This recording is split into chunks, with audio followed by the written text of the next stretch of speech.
Very good. Thank you. Right, to kick things off just quickly. Yeah. Right. So, and just a quick one before we sort of talk about sort of rivals rounds, and just wanted your reaction to the Challenge Cup draw. Obviously, going to Hull PR again. I think it's the sixth time in the past 8 seasons that Lee have had Hull in knockouts.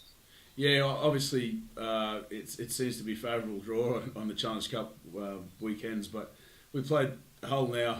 I think we played them 5 or 6 times last year as well, which was great for both clubs and everyone involved. And I think it is what it is at the end of the day. You prefer to have the home tie as a coach and fans in a club, but hasn't turned out that way for us this time around. But we know that they're a club that's certainly on the improve. They're spending a lot of money this year, and that this is where they want to be as a club in the quarterfinals at home. So certainly favourable to them, but we'll try and get our game to the next level over the next 2 or 3 weeks to be able to go up there and compete. And on sort of the present, how's the squad looking ahead of Salford on Saturday? Keenan Brand went off injured. Yeah. Can we expect Lachlan to start? Yeah, there's a couple of niggly injuries, soft tissue stuff again over the weekend, and there's probably 3 or 4 players that haven't trained with us this week. So we're doing it tough at the moment in the sense of fielding a team to train, but we've got to give everyone right up to kick-off time to be right. But yeah, Lockie should be back in that team there. Gaz O'Brien's probably a 60-40, 50-50 chance of playing or not playing, so that's doubtful. And if he doesn't play, we'll start Zach Hardacre at fullback. So having said all of that, we'll give everyone right up until kick-off to be ready. Who are the ones that have got niggles? There's a couple of small ones. Ricky Latelli's got just a tight groin. So it's Mulhern's got a calf, and the other one I think is maybe Jack Hughes. That's got a similar sort of issue as well. So we've just got to make sure we manage those on top of obviously Gaz O'Brien with the calf issue as well. So we've just got to manage those as we've done every week this year. I know you weren't maybe as fantastically pleased with your performance against Featherstone last weekend, but one of the brightest spots, I suppose, was Iman Hanley. I mean, he's sort of slotted in very impressively, hasn't he, since he's been given the chance? Yeah, he's been outstanding for us since coming in. But watching the game back again, I was really disappointed after the match at the performance. But watching it back again and taking everything into consideration, we were pretty good, to be honest with you, with even managing the dramas that we had with, Keenan Brand going off early and the rotation of the players again, and starting Matt Davis at 9, which we haven't done this year because Brad wasn't included in the team. We had positional changes everywhere, and to be honest, we probably bombed 2 or 3 tries. So having put all that into having a proper look at it on Monday, I was actually quite pleased that there was a lot of effort areas that were sorted there, and we defended quite well overall. So there was a lot to take out of it. And just more specifically on Hanley, what has sort of impressed you most about him so far this season? Well, obviously, I gave him his debut at Wigan as well, and in the meantime, he's gone on loan from Wigan to Newcastle, and he played against us, and I could see there was a little bit of rawness there that I just wanted my hands on him again to try and develop him to the player that we know what he's capable of doing. So in the last 12 months that he's been here, his size was probably a bit of a question as well, but since getting injured, it's probably done him a favour because he's been working really hard in the gym, and from that, he's become really explosive for us now. So he's at a point where he is a Super League player and wanting to play every week, and certainly helping us in everything that we're about to do. So, I've been mostly impressed with the way that he's carried. He's got big numbers. He's carrying over 200 metres a game. He's making half breaks. He's linking up through the middle for tries. But he's got to keep working on his game. We can't get too ahead of ourselves. He's got a lot to learn, and we'll keep improving every week. And just finally from me, on Salford, on Rivals Round, I mean, just the fact that builders Rivals Round out something extra to your sort of the guys to your preparation? And I guess obviously Salford, from their perspective, will be looking to bounce back from that nil-in. Yeah, I think in regards to the last point there, I think they weren't Salford last week up there. They had a lot of the ball, and I know the scoreline blew out towards the end. But when you watch the game back, they probably a lot closer than what people think, and I thought they played reasonably well, to be honest with you. So, having said that and being behind on a 40-0 scoreboard, they'll have a good look at themselves this week and want to turn that around. And it is rivals round for us, but the priority for me and the group and the club is that we need to win, regardless of who we play or how we build it up to be. We've got to make sure that we keep improving as a team, and I think we've done that each week, especially with the amount of changes that we've had on a week-in, week-out basis. So, we're looking forward to the challenge there. I think we played them 3 times last year, lost twice at home, but we were fortunate enough to win away from home, albeit in the last couple of minutes last year. So we know how difficult it's going to be and the challenge that's ahead of us. Great. Cheers, Lammy. Thanks, Alex. No problem, mate. Hi, Adrian. Hope Drew, you're well. Good. Yourself? Very good. Very good. Thank you. Did we find out any more on Keenan's injury from last week? I know he went off early doors, didn't he? Yeah, he did. He's got a scan back, and he's ruptured his medial ligament, which is the same sort of injury as Edwin Apape. So you're looking at between 8 and 12 weeks out. So not good news for Keenan. He's worked really hard to come back into the team, and he's certainly earned his spot there. And just hit a little bit of bad luck. He's like Umila, that both had a very strong off-season and deserved their chance in their spot. But on this occasion, he's going to be out long-term now. And just as a group, we'll just rally and get around him and be there for him as mates and make sure that he gets through this period. Yeah, it's a shame for him, isn't it? Because I remember speaking to you pre-season, you gave him quite big raps for his efforts in pre-season. I think he put quite a lot of size back on when into this year. And obviously you put your faith in him to play at fullback last week, which is just unfortunate, I guess. Yeah, I'm a big fan of Keenan's. He made the decision last year to go to Love Island and lost all of that weight, which didn't help him. And we joke about that regularly around here. But since he's come back from that and knuckled down and got into it, he's certainly got the respect of all of his teammates around him because of the way that he trains. He's a real competitor.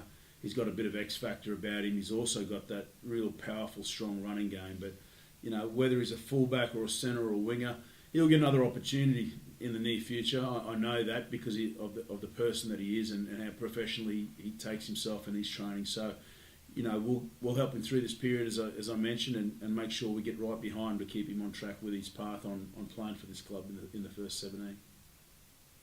Good stuff. And just on the last 2 performances, obviously the last 2 wins, do you feel like you're kind of building that momentum now? I know it probably wasn't the best performance that we'll see from Lee all year last week against Fev, but you got the win. Do you feel like that's building? Yeah, I thought 40 minutes against Leeds were unbelievable, the first 40 minutes. I thought 80 minutes against Hull were probably an 8, 9 out of 10. And I thought during the game on the weekend, though we didn't play well, the effort areas and the attitude and the intent was about an 8 or 9 as well. So I'm happy with where we're at with that. I think we're getting better every week. And like I said, with so many changes week in, week out, it's hard to build momentum and rhythm in a group. But and that's why we've just got to be happy with on those Challenge Cup matches like that. Let's just get our 2 points and get on with the next round and not dwell too much on the negative side of things. That we didn't play really well. Lockie Lamb didn't play 50 minutes of that game. There was no Brad Dwyer that's coming back into the group this week. Gaz O'Brien as well, not there last week. So your key players, no John Asiata, no Edwin Apape, all your key players aren't there. So you've got to find a way to play well and win those matches, which is what we did. So having said that, moving forward, we've got a really tough period ahead of us with Salford this week, Wigan the week after, and then Hull KR in the Challenge Cup, and I think then it's Warrington and Catalan. So I can't be feeling sorry for ourselves when we're not playing at our best. And, if we can play and win over the next couple of weeks, regardless of the score or outcome, as long as we're defending well and those effort areas are there, I'll be happy with that.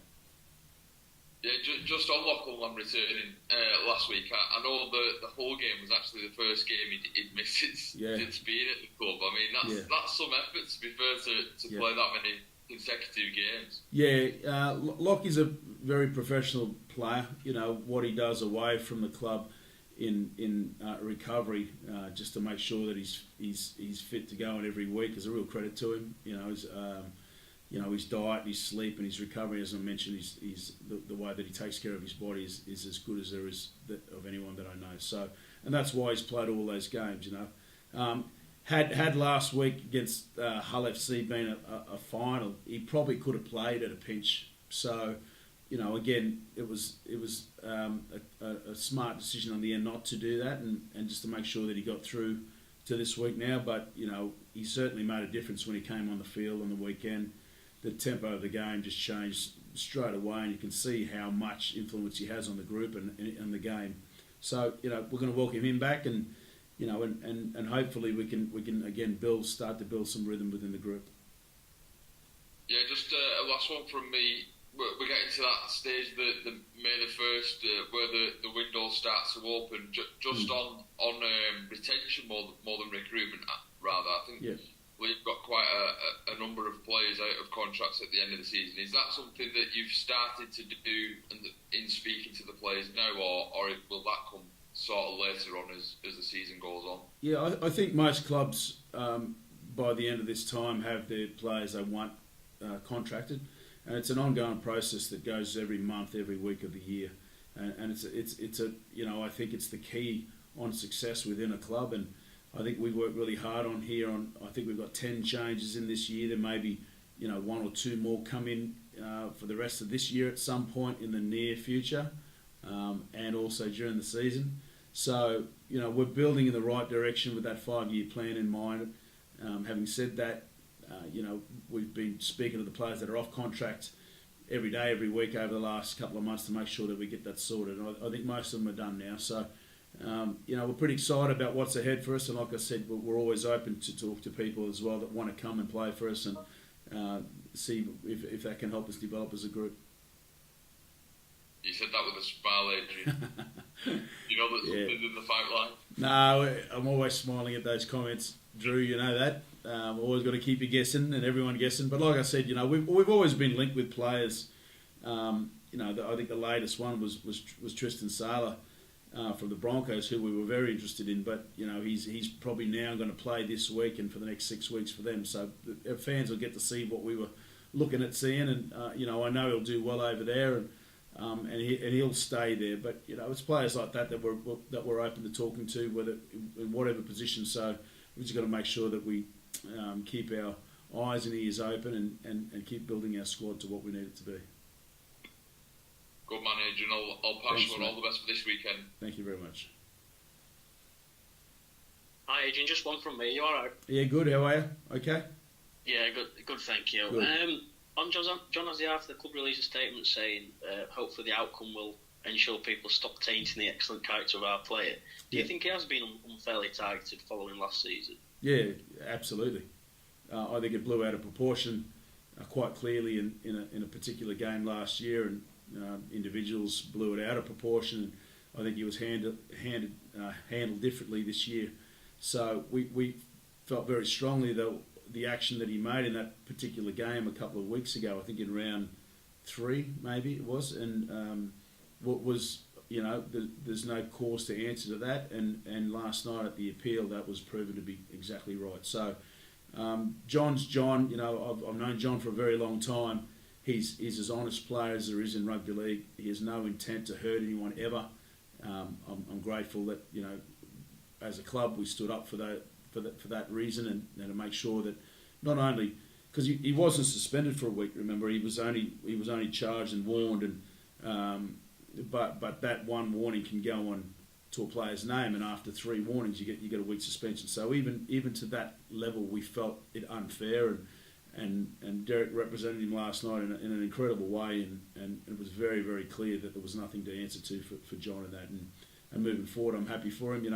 He doesn't need to change the way that he defends. He's our captain and he's our leader, and we'll have his back every day of the week. And how is his recovery going? Yeah, I think all of our players that are out, I think even from last week, I think we've got 10 or 11 players now that are out. So it's certainly an injury crisis that we've had, but they're powering on. You know, we see them training every week side by side to us. Whilst they're not on the field, they're in the gym and doing everything that they possibly can to rehab and get back to playing as soon as possible. And you know, John is John. He's very professional as well. Off the field, he takes care of his body and himself, and he's certainly on track to getting back on around the time that we said that he would be. Nice one, Adrian. Good luck. Thanks, Carl. I think that's it, boys. Everyone all good?